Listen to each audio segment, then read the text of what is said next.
Welcome to the Old Time Radio Westerns. I'm your host, Andrew Rhynes, and I'm excited to bring you another episode absolutely free. This is one of over 80 episodes released monthly for your enjoyment. Now, let's get into this episode. Now, as gunshots echo across the wind-swept, snow-covered reaches of the wild Northwest, Quaker popped wheat and Quaker popped rice, the breakfast cereal shot from guns, present Sergeant Preston of the Yukon. It's Yukon King, swiftest and strongest lead dog of the Northwest, blazing the trail for Sergeant Preston of the Northwest Mounted Police in his relentless pursuit of lawbreakers. On King! On, you huskies! Gold discovered in the Yukon. A stampede to the Klondike in the wild race for riches. Back to the days of the gold rush. With Quaker puffed wheat and Quaker puffed rice, bringing you the adventures of Sergeant Preston and his wonder dog, Yukon King, as they meet the challenge of the Yukon.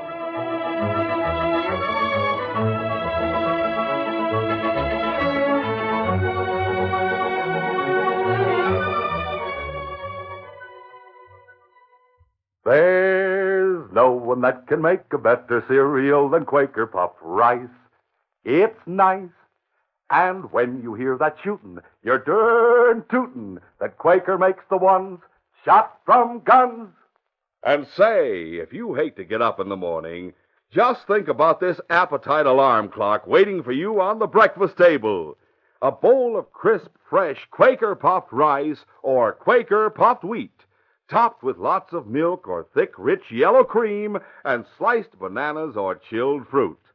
Yes, you'll be out of bed like a shot for the ones shot from guns. For a swell waker-upper, start tomorrow morning to enjoy the delicious toasty nut-like flavor and tender crispness of Quaker puffed rice or Quaker puffed wheat.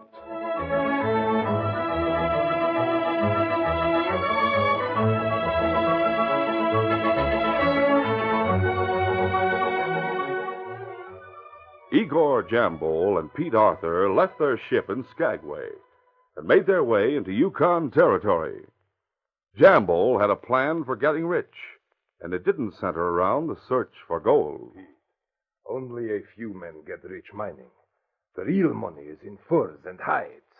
That is what we are going to get. We don't know anything about trapping, Igor. We are not going to trap. We are going to steal. Steal furs and hides from Indians, Eskimos, and kill them if they try to stop us. But that's dangerous, Igor. What about the monies? Those redcoats, they are to laugh at. We will not care about them. Right now, we take the money we stole from the ship and buy horses. Then, while the weather is still warm, we set out for the land by the Arctic Circle. I know enough about that country to find what we are after. Within a few days, Igor Jambol and Pete Arthur were ready to head north out of 40 Mile. They had food, supplies, guns, and ammunition. And above all, they had definite plans for robbing and cheating the natives above the Arctic Circle. Hit him! The first reports that the two men were making a success of their lawless mission reached Northwest Mounted Police headquarters in midsummer. Sergeant Preston and King were in Inspector Conrad's office when Constable Palmer, youngest of the red-coated recruits, entered. Constable Palmer reporting, sir. Oh, yes, Constable. How are you, Palmer? Just fine, Sergeant. You? Well enough when I'm able to keep away from the man-eating mosquitoes we have out here. Hello there, King. Constable, Sergeant Preston and I have just been discussing a report I've received from the Peel River Territory. You know the area up around there? Oh, I covered most of it during training, sir. Good. The Indians and some Eskimos to the north of them report that two men have been robbing their traps and their storage huts. They've been using violence, too. I want you to bring them in. Yes, sir. It's my opinion that these men may be two ex-sailors named Jambo and Arthur. These two have never checked out of the territory, and it's known that in the spring they equip themselves for some sort of trading expedition. When they were around Dawson and 40 Mile, they never got themselves into any serious trouble. But if I'm any judge of men, this Jambo could be dangerous. When you locate them, be careful of him. I'll be careful, Sergeant, believe me. That's all, Constable. Yes, sir. Make your reports to the Mackenzie Peel post. Right, sir. Constable, I'll be up around the circle on inspection shortly. Hope I see you up there. I hope you do, Sergeant. Good day, Inspector. Good day, Constable, and good luck. A few days later, Sergeant Preston, riding his horse Blackie, set out on what promised to be a simple tour of inspection. Get up, Blackie. Come on, King. But when he arrived 3 weeks later at the Mackenzie Peel post of the Northwest Mounted Police, the expedition took on a new and alarming aspect. Whoa, Blackie. Whoa, boy. Easy. As he dismounted, he saw a group of Eskimos gathered in front of the log structure. Their manner and the tone of their conversation seemed mournful. Something's wrong, King. The Eskimos, when they saw the sergeant approach, lowered their eyes and became intensely silent. What is this? What's wrong? Ugald, you speak English. What's the matter? Body inside, Sergeant. Akavak, take body inside. Body inside. Come on, King. Constable Guthrie stood in the corner with Arkavok, Dominion-educated Eskimo. At their feet, covered with canvas, was a body. One look at the shining boots protruding from beneath the canvas was enough for Preston. Who is it? Palmer. The boy? Yes, Preston. Murdered. Who did it? Ask Arkavok. He saw it happen. All right, Arkavak. Tell me about it. Yes, Sergeant. For many weeks now, tales have spread that two white men who roam between the circle and the ocean, stealing from the traps of Indians and white men alike. They steal, too, from Eskimos. And when they do, they have used fists, sometimes guns, to complete their thievery. We've evidence they committed 2 murders, Sergeant. At least Palmer did. It's there on the table in his book. I'll look at it. Go on, Arkavak. We have heard the Mounties seek them. As the word of their terror spreads, we, too, are ever alert for the time when they may try to steal from us. Last week, Constable Palmer appeared at the summer cabin that my people have built to store the furs and hides we find. The constable, knowing I speak English, sought me out. He is very excited when he enters the cabin. Arkavok, I'm glad you're here. I'm in charge of protecting the contents of this cabin. We have heard the 2 thieving white men. They're on their way here. Huh? I'm surprised they're not here by now. The thieves, sir? How do you know this? I've been close on their trail for the past 3 days, getting closer every minute. I was just a few miles behind them an hour ago. Seemed to me they were heading here. They haven't been here. And they're somewhere in the vicinity. I haven't investigated yet, but I knew they'd have to come to this cabin to get what they're after. And so I headed here first. We'll be ready for them. Have you a gun? Yes, sir. We'll be ready to use it. He started for the door, Sergeant, to look around. I worked with him. We paid no attention to the 2 windows, one on each side of the cabin. You can guess what happened. Yes, they ambushed him. Through both windows, run from each side. They must have come from the trees behind the cabin. Constable Palmer saw the movement at the window to his right, and he turned. Swine. I didn't give him a chance. But as he went down, he fired through one window and got this Igor's partner. He killed him. What did you do? Just stand there? No, sir. I used my gun. Arkavok's wounded, Sergeant. Right arm inside. Oh, I'm sorry, Arkavak. Yes, sir. I was unconscious for many hours. Luckily, some of my tribesmen found me and treated my wounds. Then we started here with the constable's body. We arrived but a few hours ago. I see. Arkavak, you say this Jambo escaped. You any idea in which direction he headed? No, sir. We're sure of that. He didn't attempt to rob the cabin after shooting us. He rode north on his horse. The hoof prints prove that. Guthrie, I'm heading north at once. So am I. Jambo can't know much about this territory, but if he's heading north, chances are he'll try to reach the ocean. I agree with you. He's most likely to follow the river. If he did, he'd be sure to reach his destination. Guthrie, suppose you cross the east bank of the river below here at the ford. And cover the area 5 miles or so to the east of the stream, heading north all the time. A good idea. You'll head north on the west side, huh? Working the same way. Right. How'll we check with each other? Has Jambo a full day's start on us? I'd say half a day, Sergeant. From what the Eskimos tell of him, his horse is not fast. We have good horses, Guthrie. One of us should catch up with him within the next couple of days. Sooner than that, I hope. So do I, but let's say 2 days. By then we should be near River's Bend. Yes, I imagine so. Let's meet beyond the bend at the head of the rapids. We'll do that. Provided one or the other hasn't made contact with our man by then. Right. And I'll meet you there day after tomorrow. On your side, the east bank. I'll cross near Siwash Village. We'll start then? Now? Yes. Oh, and Constable, take Jambo alive. He must die where he was meant to die, on the gallows. Arkovac gave a complete description of Jambo and the clothes he was wearing. A description supplied by Indians and Eskimos who had seen the man in the territory. Oh, Lucky. Oh, boy. Preston picked up the fresh hoof prints of a horse at sunset the following day. Come on, Blackie. In the morning, he followed them, getting further away from the river all the time. But he felt confident they belonged to Jambo's horse. As he galloped in pursuit, he realized at one point that he was riding parallel with River's Bend, where he had planned to meet Constable Guthrie later that day. But he dismissed all thought of the meeting as he galloped north. A short while later, he noted that the hoof prints were heading toward the riverbank, and it was there, along the shore, that he received proof that the prints were made by the horse of the man he sought. Oh, Lucky. Oh, boy. Easy. An old Siwash Indian camped on the side of the stream, seeing the scarlet coat of the Mountie, signaled for Preston to stop. Then Preston asked questions. The Indian answered, Me see man on horse, like you say. Tall, big man with whiskers, black. Him stop. Him steal grub. Stole your grub, did he? That's Jambo, all right. The Indian reached into his small tent and brought forth a tattered coat. Him leave this here. Take my coat. Much better one. Let me see that.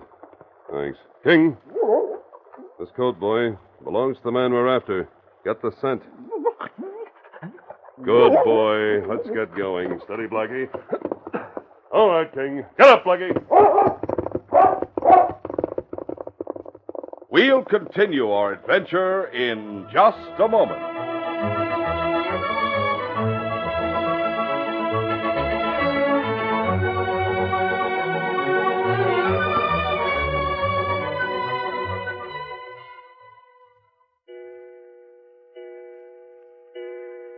Oh, dear, is it that time? Oh, here, miss. You dropped your shoe. Oh, so I did. Well, thank you so much. I've dropped my shoe before when a clock began to strike. What? Why, you must be Cinderella. I am. You're really poor little Cinderella. Oh, you don't have to feel sorry for me anymore. Things are a lot better in the kitchen lately. Do you mean you even have Quaker puffed wheat and Quaker puffed rice in your cupboard? Oh, yes. And aren't they delicious? Oh, yes, indeed. You know, Cinderella, Quaker puffed wheat and Quaker puffed rice are shot from guns. They're actually exploded up to 8 times normal size. Oh, no wonder they taste so crisp and tender. Sure, they're bigger and better tasting. They're shot through and through with bang-up nut-like flavor, too. Well, I eat a big bowlful for breakfast every morning, and lots of times for supper, too. Do you top it with your favorite fruit as well as milk or cream? Oh, yes, and it's good. Oh, it's good for you, too, Cinderella. Quaker puffed wheat or Quaker puffed rice furnish extra food values of restored natural grain amounts of vitamin B1, niacin, and iron. Did you fellas and girls get that? Well, for a nourishing breakfast treat you love to eat, reach for Quaker puffed rice or Quaker puffed wheat. The original crisp, fresh breakfast cereal shot from guns.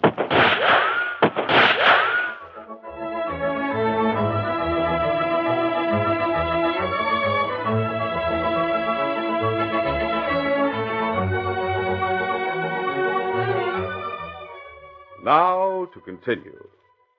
Igor Jambol had one thought in mind: flight to the Arctic Ocean shores. There he hoped he might find haven on some seal-hunting vessel. Faster, faster! He knew the killing of a Northwest mounted police officer meant relentless pursuit, and suspected that the pursuit had already begun. You fool horse! Can you not go faster? He slapped at the horse's head. Get up! Get up there! The beast, frightened, suddenly shied. Its front leg sank into a hole in the ground, and the animal fell with a scream of pain. Jambo was thrown clear, unhurt, but the animal lay on the ground, its leg raised, and its eyes rolling in terror. Jambo rose to his feet slowly. Dumb blind. What is that? He turned toward the distant barking, and far back on a rise of ground, saw the silhouette of a dog. No. He realized the animal was barking to signal someone behind. He felt for the gun in his pocket, then removed it and wrapped it in the piece of oilskin he carried to keep it dry. Then he turned and ran across the marshy ground toward the stream which flowed nearby. As he neared the stream, he saw something he had not noticed before. A cabin on top of a hill on the other side of the water. Without hesitation, he plunged into the current and started to swim to the opposite shore.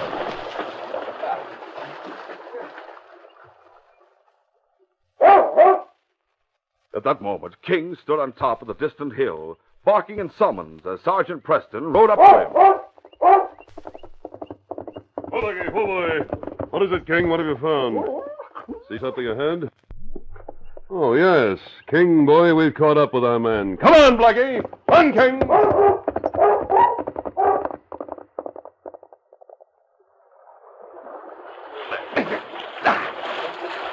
Igor Jambo reached the other shore. He could hear the dog on the opposite shore, approaching the spot where his horse had fallen. But Jambo paid no attention to this. Instead, he removed his revolver from the oilskin wrap and started up the slope to the cabin at the top. So, what is this? He glanced at the canoe propped against the side of the cabin and traps that hung on pegs. Then, without knocking, he pushed open the door. All right, old man. Do not sit there looking so stupid. Drop that cup in your hands and remove your clothes. His gun was pointed at an old trapper who had been drinking tea. Do you hear what I say? Put down that cup and remove your clothes. Dad Bauer was bewildered. Who are you? Are you crazy? No, I am not crazy. But I am wanted for murder. And I will add another one to my string if you do not do as I have ordered. At once! All right. You don't have to shoot. But I don't understand. You do not have to understand. I am being pursued. I am removing my clothes, too. You will wear these. Me? Wear your clothes? Yes, and be quick about it. You will run from this cabin away from the river and away from whoever is after me. But I can't run. You will run because I command it. I shall stay at this window with that rifle I see in the corner. If you stop for a second, I shall shoot. And when I shoot, I do not miss. Meanwhile, Sergeant Preston and King had sped to the spot where they'd seen a form sprawled on the ground. Whoa, Blackie, whoa! Easy.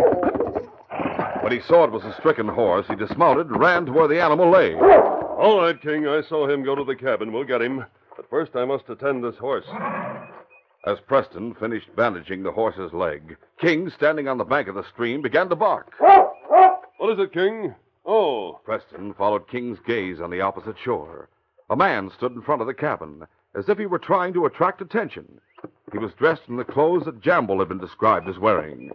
Sergeant Preston mounted his horse and shouted, Halt, Jambo! Halt in the name of the Crown! The man turned, ran around the side of the cabin, and headed for the nearby woods. Get up, Blackie! Come on, King! Easy, Blackie, easy. Preston guided the horse across the wide stream to the opposite shore. Up now!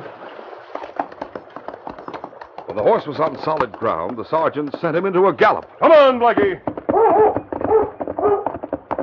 King sped past the cabin, after the horse and rider. When they had disappeared into the woods, Jambo, who had been watching from a window, emerged from the cabin. I have fooled you, Mr. Mounty. Now I will get that canoe at the side of the cabin. And before you realize what's happened, I will be miles away from here. A half-mile from the cabin, Sergeant Preston overtook the fugitive.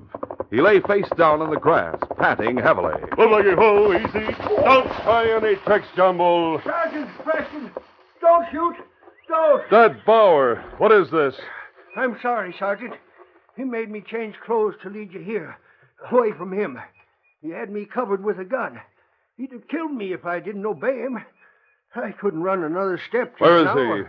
Well, when you passed the cabin, he planned to take my canoe and head back downstream.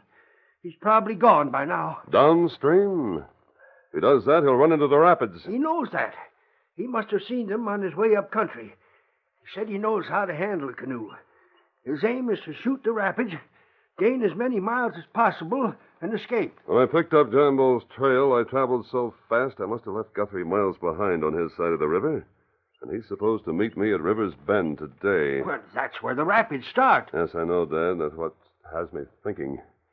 If Guthrie only knew that, but he doesn't. And it's up to me to try and stop John Bull from getting through those rapids. He must be miles ahead of you by now. Not too many miles. The stream curves before it runs into the rapids. By riding across country on a straight line, I may get to the rapids as soon as he does. Ready, King? Don't worry about me, Sergeant. I'll be all right as soon as I get my wind back. Then I'll leave you here, Dad. Go after him, Sergeant, and good luck. Thanks. Come on, King. Easy, Blackie. That boy, Hannah! Preston, after a breathless cross-country ride, had arrived at the rapids below River's Bend. Oh, Blackie, oh, boy. Here, the stream, after completing a wide turn a quarter of a mile above, narrowed so that the opposite banks were approximately 30 feet apart. And here the water churned as it leaped over jutting rocks in the center of the stream. For miles thereafter, downstream, the water was a rushing torrent that boiled like a cauldron. Preston! Constable Guthrie rode off from a nearby grove of trees. Has John Bull passed? Jambo pass here in the rapids? Yes, I've been chasing him. He was heading towards the... What is it, King? Guthrie, look, here comes John Bull around the bend. King's barking had directed Sergeant Preston's eyes to where Jambo in his canoe was straightening out after the turn. Ahead were the rapids and the swift current that would sweep him beyond his pursuer. Jambo peered downstream and, to his horror, saw the red coats of the two officers on the shore where the stream narrowed. Mounty dogs! How did they get there? It was too late to head for shore and too dangerous. His chance for escape remained as before. Jambo dug his paddle viciously into the water to straighten the canoe. He had a revolver stuck in the top of his high-laced boots, and he planned to use it. You will not stop me, Preston. If need be, I will kill you. The law of the Northwest Mounted Police is not to use a gun until you are fired upon. Jambo, as his canoe neared the start of the rapids, held his paddle free of the water for a moment and used his right hand to fire at the two men on shore. You will never stop me. We use our guns now, Guthrie. Right. Look, here he comes into the rapids. Don't shoot at him. We want him alive. Fire at his canoe when he's closer. Right. Jambo entered the rapids, paddling with all his strength and trying to stay close to the opposite shore. But Preston and Guthrie were marksmen. Their shots ripped through the craft, and within seconds, water began to pour into the bottom. Panicky, Jambo reached for his gun once more. No! But as he did, the canoe hit a rock, throwing him into the swirling waters. His head hit a corner of the rocks, but somehow Jambo managed to hold on to the jutting edge. Help! I cannot swim! Save me! Preston took in the situation at a glance. He can't swim. He'll drown if I don't get him. That current's too strong to swim through. Then another thought came, and Preston tied a rope tightly around his waist. Guthrie, hold tight to the rope. I'm going in after him. I've got it. Preston removed his hat and boots and plunged into the turbulent waters. His strokes were long and powerful, but the savage current would have dashed him against the rocks and sent him whirling downstream had it not been for Constable Guthrie. The rope was beneath Preston's arms, around his chest, and Guthrie pulled and tugged, leading him as he would a great game fish towards the struggling Jambo. Careful, Preston! That's it! God, save me! I'm drowning! Give me your arm, Jambo. Come on, your arm. Preston was holding one free hand onto the jutting rock. With the other, he grabbed Jambo's arm. Use your hands to hold onto the rope around my waist. Use both hands. You're not going to drown. I'll make sure you don't. Take hold of that rope. No. All right. I have it. All right. Start pulling, Guthrie. As Jambo held onto the rope around Preston's waist, the Mountie swam back to where Guthrie stood on shore. Guthrie, tugging on the rope, guided them back to the edge of the rapids. Then, assisted by Preston, still in the water, he pulled Jambo ashore. Lie down over here, Jambo. Let me give you a hand, Preston. Thanks, Guthrie. Nice going, Preston. Nice going. Yes, King Boy, we caught him. Jambo's getting his strength back now. Guthrie, suppose we start to question him. Something tells me that he's in no position to refuse. Sit up, Jambo. We've some questions to ask you. An hour later, Jambo was handcuffed and placed on Guthrie's horse. The man, frightened, had confessed the murder of Palmer and 2 Eskimos, and had told of the places where he had hidden the stolen furs. Now, Sergeant Preston prepared to leave. You'll not come to Dawson with me when I take this fellow in? No, not now. I'll be there for the trial. I said we'd take him alive to die on the gallows. You almost lost your life doing it. But we did it. That's all that matters. For the time being, as far as I'm concerned, this case is closed.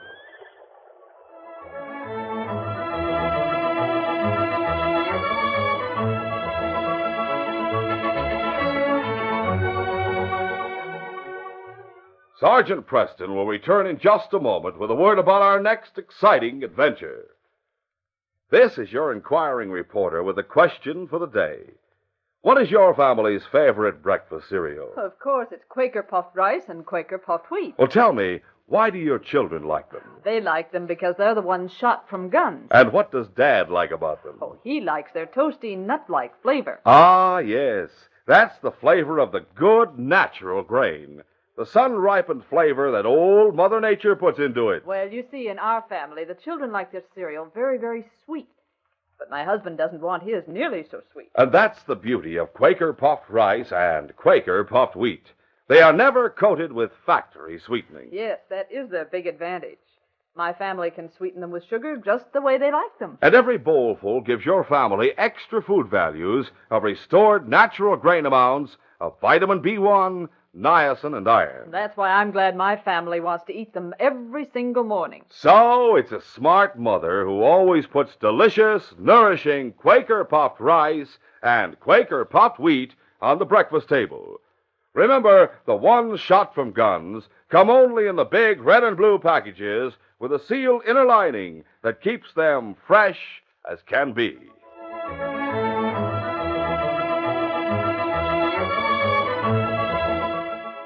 And now, here is Sergeant Preston. Sergeant Preston reporting for duty, Inspector. Sergeant, the missing heir to a British title in the States is thought to have been raised as an Eskimo. A special investigator is here from London to search for him. What's the name of the missing man, sir? Ernest Deming. His father, son of Lord Deming, Earl of Richland, became a missionary here among the Eskimos against Lord Deming's wishes. The missionary and his wife died during an epidemic about 17 or 18 years ago. Their baby boy never was accounted for. Sergeant, I want you to search among the Eskimos for some trace of him. I'll leave at once, Inspector. When Sergeant Preston does leave with a British investigator to search for the missing heir, he doesn't realize others are also searching with the intent to murder the young heir. Be sure to hear this next exciting adventure. These radio dramas, a feature of Sergeant Preston of the Yukon Incorporated, are created by George W. Trendle, produced by Trendle Campbell Muir Incorporated, directed by Fred Flowerday, and edited by Fran Striker. The part of Sergeant Preston is played by Paul Sutton. Sergeant Preston of the Yukon is brought to you every Tuesday and Thursday at the same time by Quaker Puffed Wheat and Quaker Puffed Rice, the breakfast cereal shot from guns.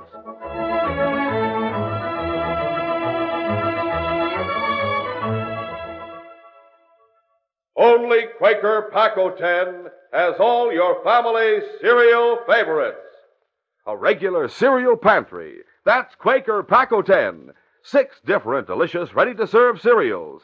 10 crisp, fresh individual servings. Pac-O-10 and only Pac-O-10 has wheat and rice shot from guns.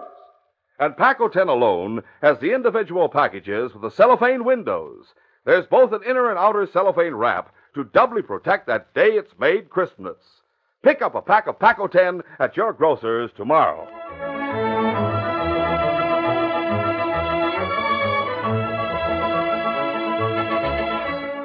This is J. Michael wishing you goodbye, good luck, and good health from Quaker Puffed Wheat and Quaker puffed rice. So long.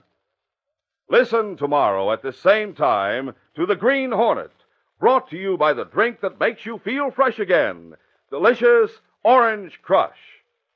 This is the Mutual Broadcasting System.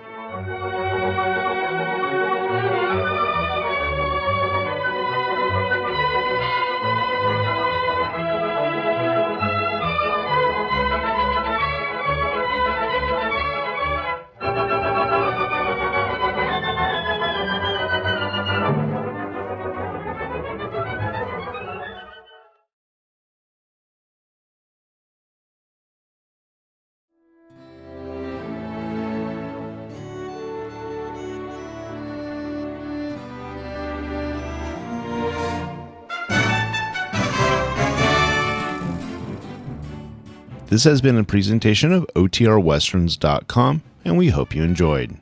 Please take some time to like and rate this episode within your favorite podcast application. Follow us on Facebook by going to OTRWesterns.com/Facebook, and subscribe to our YouTube channel by going to OTRWesterns.com/YouTube. Become one of our ranch hands and unlock some exclusive content. We want to thank our most recent ranch hands, Steve and Ron W., who joined us recently. You too can join by going to OTRWesterns.com/donate. Send us an email, podcast@OTRWesterns.com, and you can call and leave us a voicemail, 707-986-8739. This episode is copyrighted under the attribution non-commercial share-alike copyright. For more information, go to OTRWesterns.com/copyright. Have a great day, and thanks for listening.